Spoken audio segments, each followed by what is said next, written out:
Egita Erdmane, valsts akciju sabiedrības Latvijas dzelzceļš meitas uzņēmuma SIA LZ ritošā sastāva servis iepirkuma direktora pienākumu izpildītāja.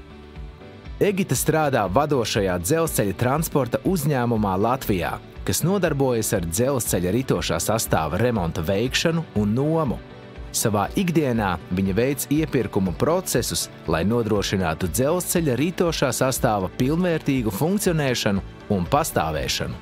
Egita kandidē, lai turpinātu stiprināt jau esošo tautsaimniecību un ekonomiku gan Jelgavā, gan Latvijā kopumā, veicinot jaunas iespējas transporta nozarē, paplašinot perspektīvas ekonomikas izaugsmē, kā arī sekmējot iedzīvotāju pārliecību par pašvaldībā veikto procesu atbilstību noteiktajām likuma normām.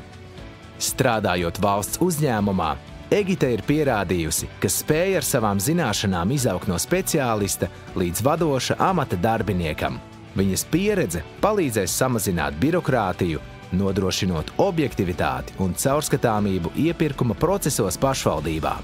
Egita Erdmane, tavs cilvēks Jelgavai.